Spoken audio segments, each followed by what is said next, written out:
Welcome to this episode of the PA System. This year, I'm focusing even more closely on the principle of what we call freedom, what it means to us as individuals and as a collective, and how we not only preserve it, but help create it. I want to let you know up front, this is going to be a more sensitive show and a departure from what I usually do. However, I feel this topic demands our attention because it has become so prevalent and our children are in danger.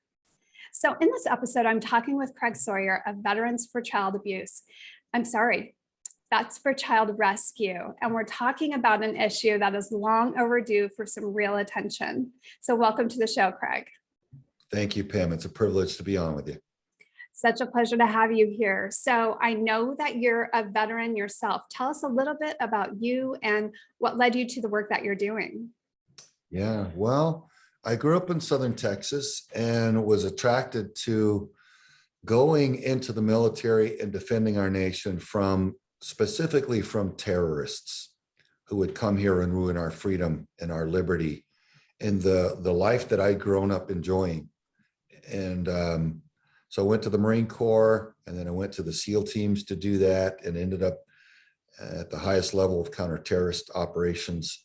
And then when we started having babies, I went into federal law enforcement, again, still in the counter-terrorist realm, to protect our aircraft from terrorists. And then I did 10 years of high threat mobile security for the Department of State and for our intelligence community overseas in the war zones. And then mixed with that, I did about a decade of film and television work.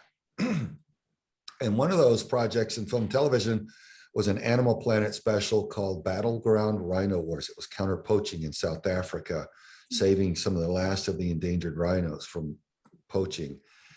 And I learned from the producer of that you can utilize the power of media to really expose a problem and have a much greater impact culturally than you could just kinetically on the ground addressing it in person. So I remembered that whenever a friend of mine from the CIA let me know about child trafficking in the area just north of Houston that we had grown up, that had become so infested with child trafficking, is so pervasive there, that it was the number one, basically the epicenter of child trafficking inside the continental United States. And our culture was so counter to that there, down home America, Team USA kind of culture. And we're very much against anything happening to children. And that's when I realized, this is a domestic covert operation. It is massive.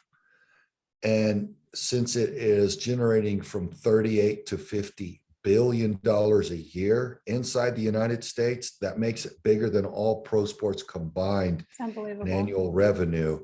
And that's when I realized I was done deploying anywhere else around the world to defend our country. The attack was already happening here at home, so it wouldn't do to travel anywhere else to stop the threat that's already here.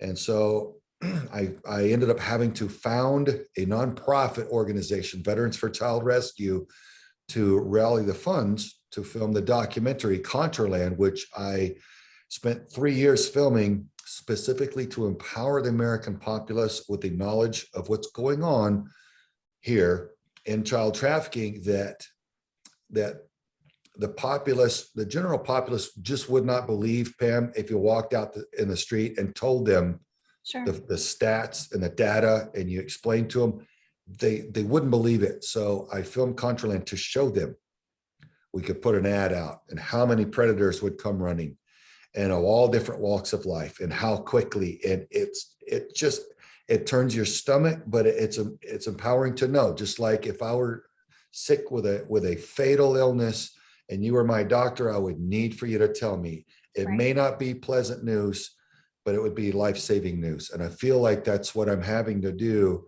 with Vets for Child Rescue. And Contraland it'll alert the American populace in good faith, hey, we got a problem, but the good news is we have a solution. We can do something about it. We can be heroes. Everybody can have a part in the solution. Everybody literally can become a champion for children by taking a couple simple steps, and it doesn't have to destroy your life to do it.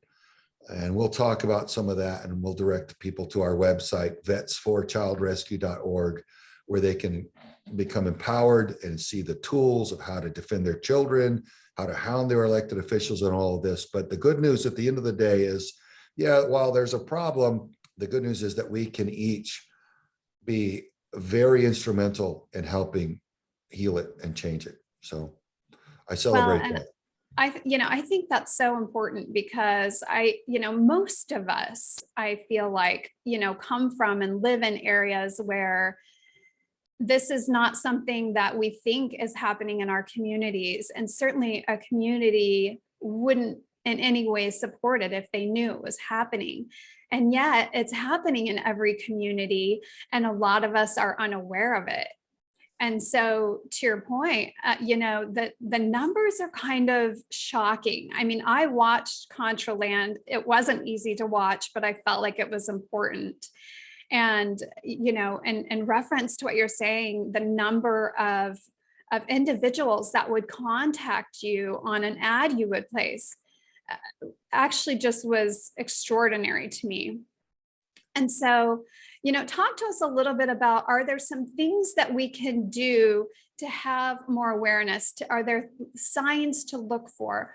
Are there ways for us to be more proactive in our communities to help prevent this as well? Absolutely. There's a lot that can and needs to be done. One of the things is look into your children's devices, your smart devices, their phones, their games, their laptops, because predators utilize the apps and the games to access your children. Yeah. So if your child does not know that predators do this, that your child may assume that they are talking to another child because the predator's posing as a child. Sure. And your child may be getting themselves identified through facial recognition, through the software, hostile software, and some of these apps. I tell you what, President Trump wanted to ban TikTok from the United States. They should have let him. Yeah. Because it's very problematic. And it's a hostile, and it's owned by the Chinese. I'm glad you mentioned that too, because I was going to ask you about that. So yeah, and it's obviously far from the only one, but I mean, those apps have no business on our child's phones, but yet it's prevalent because it's covered up and it's forced upon us. And anybody that tries to stop it is steamrolled and attacked. These are crazy times. So not only can it recognize some of these apps recognize your child's face, but also attach it to an area. It can geolocate your child. If wherever your child is, there'll be a dot pinging on the map, so the predator can track whether your child's on the school bus, coming home from school, or walking through the neighborhood, or taking the trash out and grab your child potentially, or on the playground or at the park. And I don't think most people are really aware of that. I mean, they have those 12-page notices that you're supposed to read before, you download an app. And most of us are like, I don't have all day to sit here and read that notice. But somewhere in there, it says we can locate this phone. Yeah. Yeah. So, not only if you're not home, not only can the predator find which neighborhood, but which house, and even in a lot of cases now see which room of the house your child is in. So it's just not something that's healthy. And if they can lure your child outside and say, hey, I've got some some games to trade you, or some candy, or whatever the child's into at that age. Sure. They can offer your child whatever they can figure out that your child is into. Your child comes to meet them somewhere, whoosh, your child could end up in the back of a creepy rape van, never to be seen or heard from again. I don't want that to happen. So we have to know. And so that's a biggie. Get into your child's contact list. Who are they communicating with? Who are they spending time with?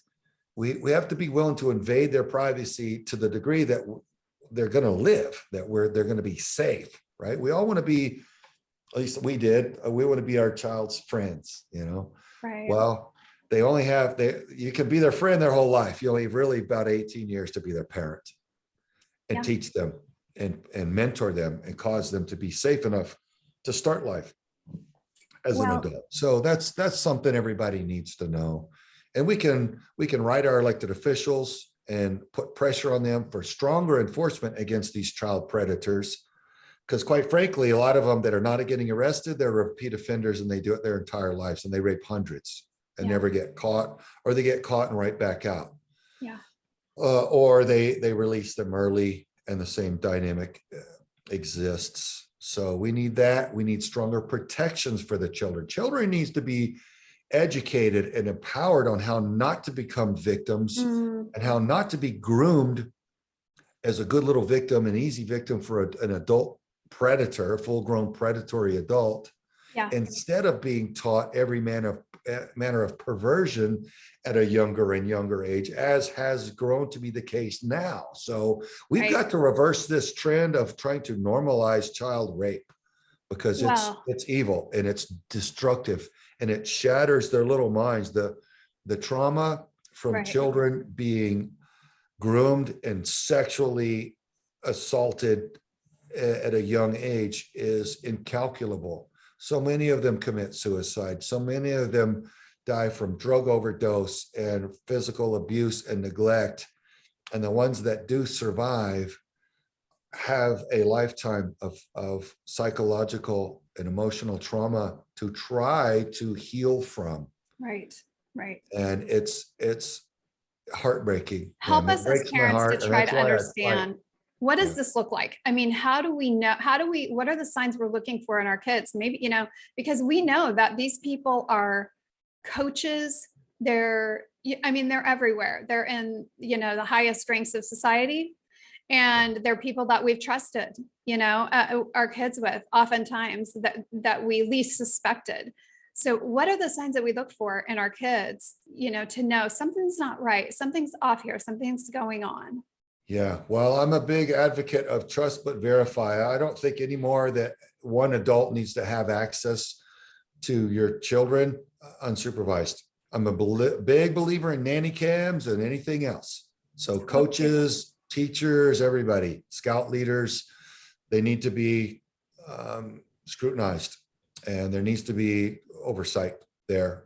The children are worthy, right? So we've learned that. Absolutely. And but if you see your child begin to withdraw, like our son had that happen, it wasn't a sexual abuse, but it was a psychological abusive teacher that, although the teacher was a pervert, he didn't make any sexual advances on our boy. But what he was doing was, each year this predator would take one child who didn't have a heavy father presence, and I was deploying overseas. I was doing the high threat mobile security, and so I was gone a lot. And so this predator perceived that my son tragically didn't have a heavy father presence, and that tears me up, as you might imagine, to know now. But he would choose one child each year and just separate that child and just start to break them down mentally, and to try to break their confidence, right, and just abuse them and try to undermine their happiness and their security. Yeah. And I don't know what. Well, no, of course we forced that teacher out of his profession, and we would not let it go because of that. And that's another thing as citizens too. Don't, if we would have just rescued our child and let that predator continue, well, that's no bueno for everybody else. So we had to force the issue. And my wife and I have figured out, when you run across a predator that's just stomping on people their whole career, and they're abusing their authority or power, we really have the duty to step up and put a stop to it, and not just save ourselves and mind our own business. My wife Tressa, she's grown to really resent that term and that ideology of mind your own business, because that's how so many of these victims are falling prey. Is everybody, we see it, but we don't feel like we should be our brother's keeper and say, hey, get your hands off of that child, or stop slapping that little girl all the way down to the ground. What are you doing? Right. But it is our responsibility and our civic duty. Absolutely. And we can do it nicely, but we need to intervene. If we see children that don't look like they're with their own parents, we can step up and ask some prudent questions. We can explore that a little bit. We can, my puppy's in here. Let me let him out real quick. Oh, you're fine. Some of these young people that are being trafficked, they'll have multiple phones, expensive ones sometimes, because it's a business for them. Yeah, So right. some of them they've learned to run their own business. They pimp themselves out Wow. because they're so conditioned to it Yeah. that they really have kind of a Stockholm syndrome. And even when law enforcement rescue them from their pimp, they think their pimp is their boyfriend. Yeah. Because they have this Romeo pimp syndrome that a lot of the predators will pretend to be the boyfriend, Right. until the point, whether it be weeks or months or years later, at some point, the Romeo pimp always becomes the gorilla pimp. And Right. then it's abuse, then it's force. You're gonna do this thing or this is gonna happen to you.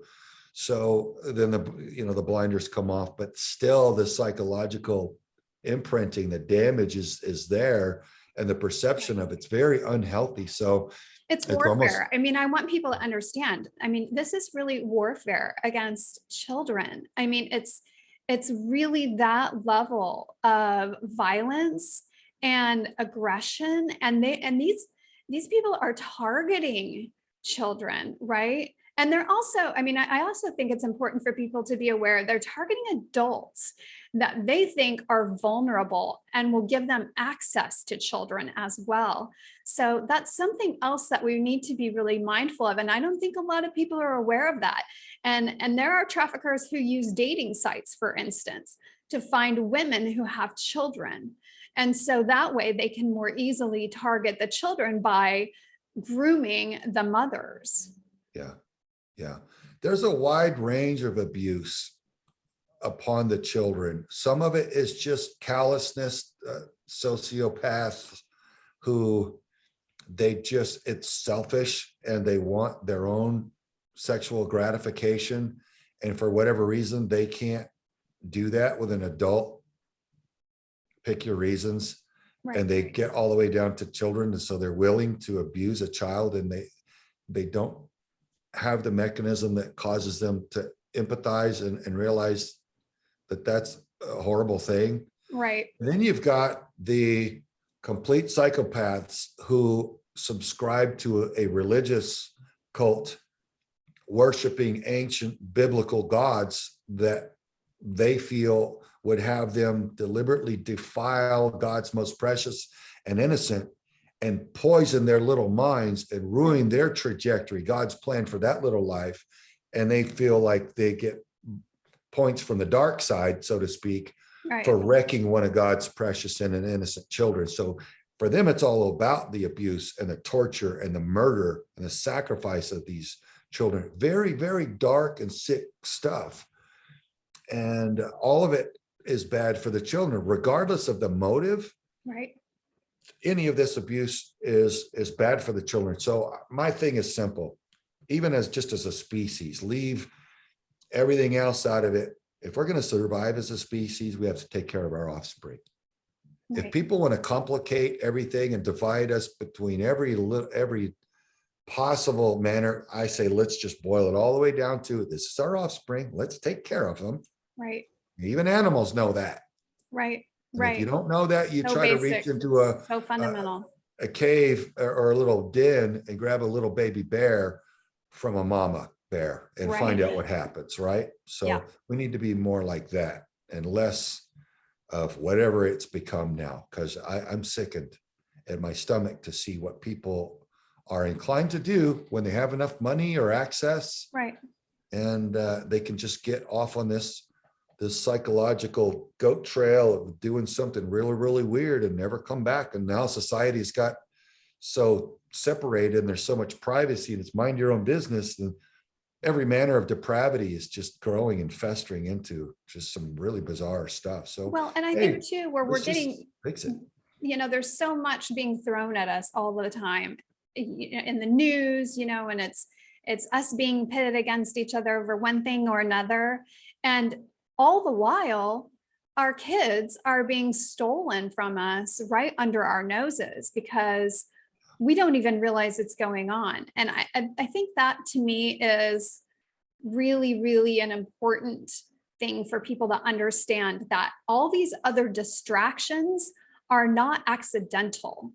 There's a lot going on right now. I mean, just the fact that our kids have had to deal with so much over the last couple of years. There's been a lot of trauma in our kids' lives, right? For us to have an awareness around that and to understand what that really actually does to them is really important, because then we can be proactive. We can start to have the conversations we need to have and talk to them about how it's impacting them.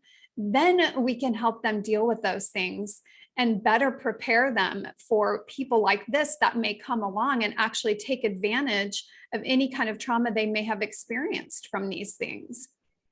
Agreed. That's a very astute observation. We do need to have those conversations with them. And I think we need to consider how much of current events we share with the children. Obviously, they're going to pick up on it on the internet and other things. But I mean, Sure.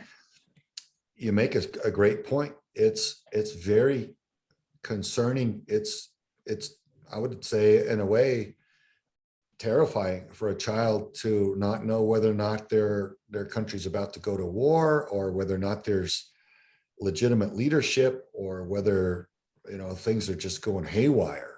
And right now we've got some crazy stuff happening in our country that doesn't make any sense on a rational, sane, educated level. A lot of conflict, a lot of contradiction. And so, yeah, that would have to be tremendously upsetting for children. So, and they've had to deal with a lot of fear. I'm an optimist, and an idealist. I would like it if children could just have a happy and safe childhood where they're loved. I think they all deserve to be loved and know that they matter, and feel that grounded security that I benefited from. I was so blessed. And as I grew up, and I learned that was not only was it not standard, but it was rare. I found that very tragic, and I wanted that for everybody. I can't provide that for everybody, but I can run around now sounding the alarm and saying, here's the biggest threat to children that I've ever seen or heard of. And all my contacts at the highest level of the intelligence community, federal law enforcement community, and others that I know, healthcare, even film and television, they're all aware of the same things, and they're verifying from their own personal experiences and decades in their industries, confirming exactly what I'm finding out, is that, this is orchestrated, and it's bad, and it's hostile. And the people need to wake up and quit falling victim to the game that's being perpetrated upon us, and start to push back. And once upon a time, I heard there was it's like, if we don't stand up for our kids, what are we going to stand up for? That's what kind of boggles my mind. It's like, once we have an awareness, it's like, we can't just not act like it's not happening. We have responsibility, because if we don't do anything, then we're just as guilty for allowing it to happen. I mean, if we're not doing the best that we know to do in some way. Yeah. Evil prevails when good men and women do nothing. And what you don't change, you choose. Absolutely. Yeah. We're finding out through trial and error that a lot of people don't want to know, because they'll feel the responsibility to do something to help, and they don't want to. And people that know me, they know that I'm a pretty positive person, and I like to put good news out in the world. And I love to encourage people. I love to share positive messages, but I also feel like we have these precious little beings, that are either our own children, or, family members' children, or maybe they're even our neighbors. It doesn't matter. They're innocent, and they deserve, like you were saying earlier, to grow up and know what it means to be loved and cared for in the world. And it's our responsibility as adults to make that happen. And so if we have to come together, as people in churches, in communities, neighborhoods, we're Americans, we're strappy, we've done some things in the past and we've come together when we needed to. And this to me is no different than all those other times when we've had a common enemy and we need to come together. And so talk to us a little bit about how you're helping people to come together, what you're doing with your organization, and how people can get involved. Yeah, man.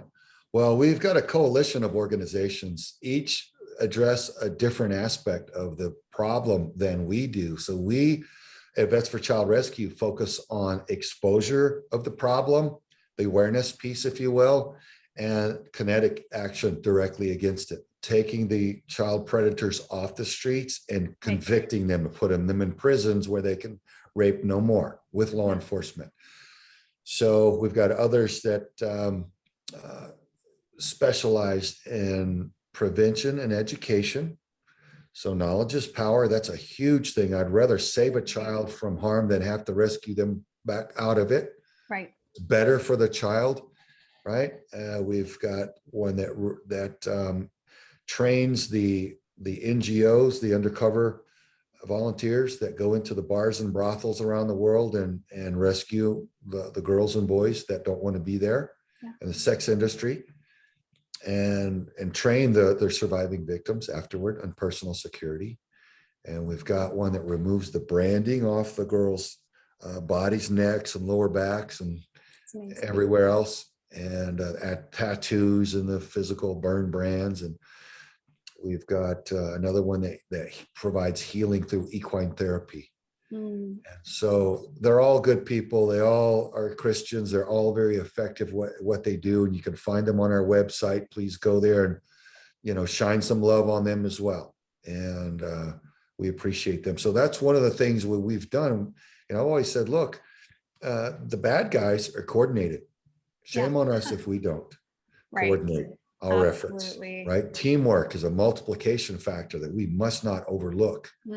And we've got to make use of that if we're serious about winning. So we're doing that.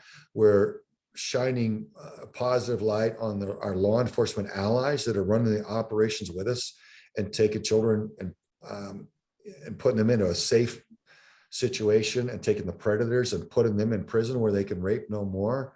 That's a direct, active change in the dynamic. Every child predator that we put away represents an average of 70 children who will no longer be raped by that predator, because some of them rape hundreds throughout their lifetime, never get caught. Some of them get caught the first time. So the average number of children that a child rapist harms throughout their lifetime is 70.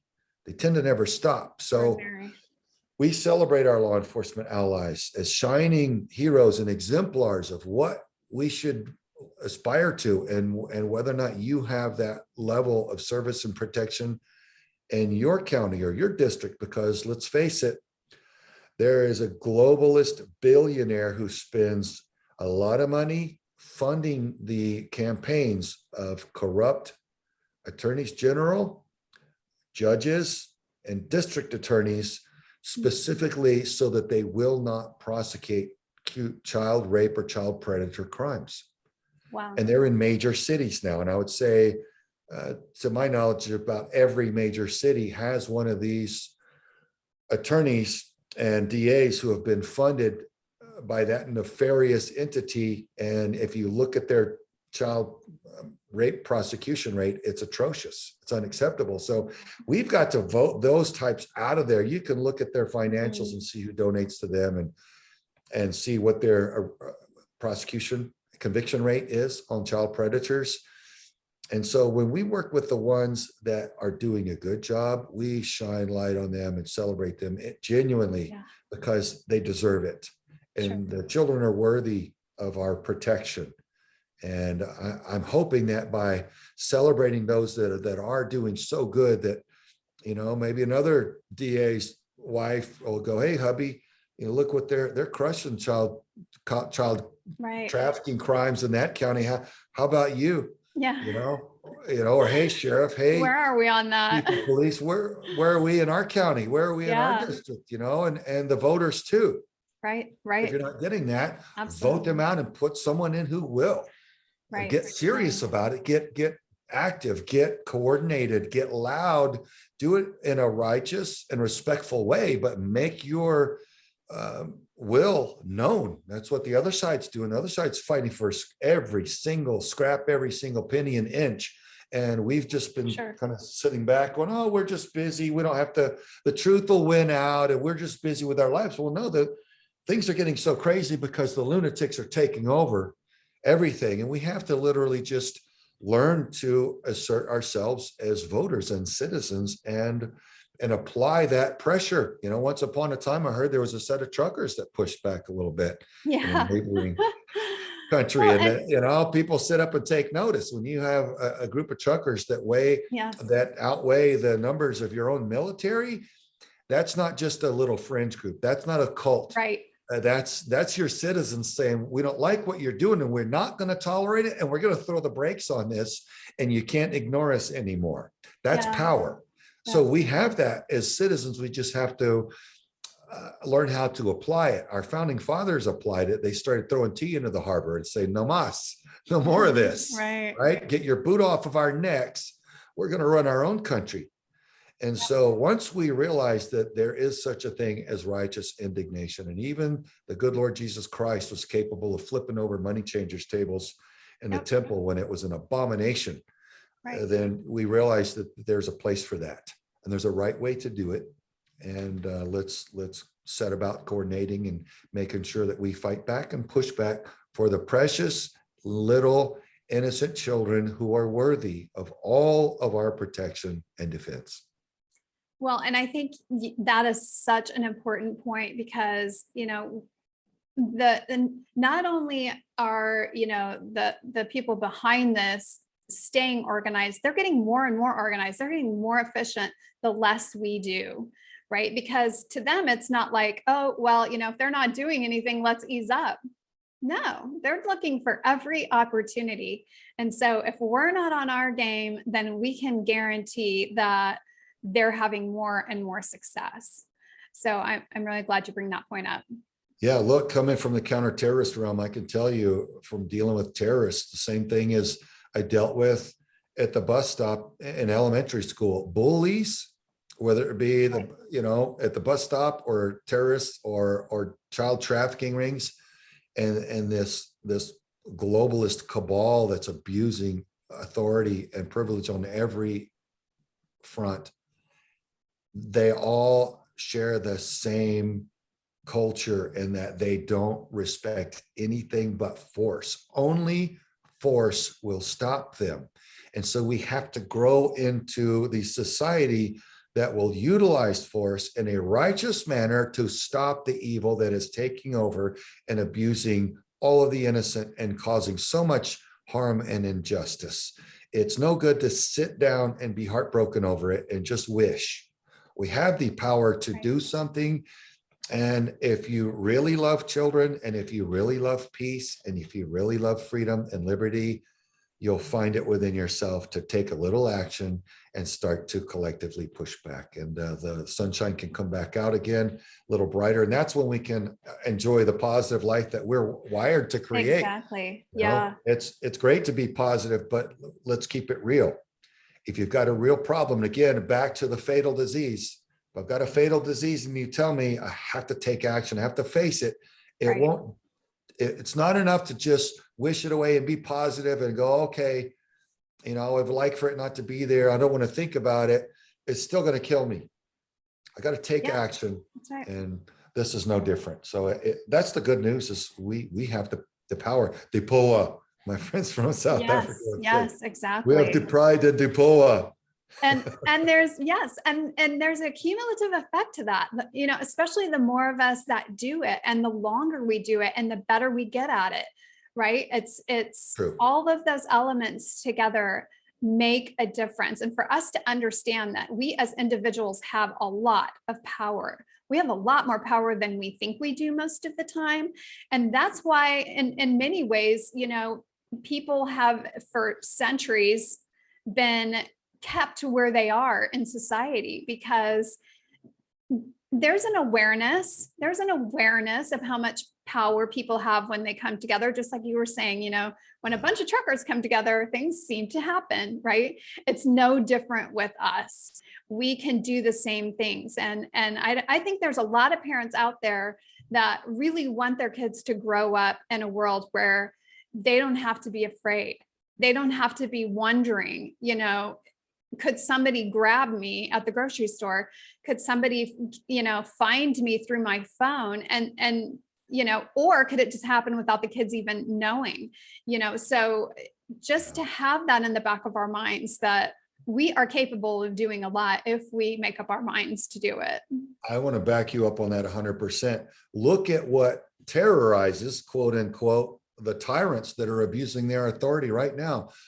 What do the people that everybody see are so corrupt in DC now? What are they crying about? What are they saying they're terrified over? They're terrified over mothers, concerned parents at school board meetings, right, saying, you're not going to teach my children to be easy victims of child rape. Right. You're not going to pervert and defile my children. We don't like this curriculum, and we're challenging you to come out from behind the curtain and answer for this.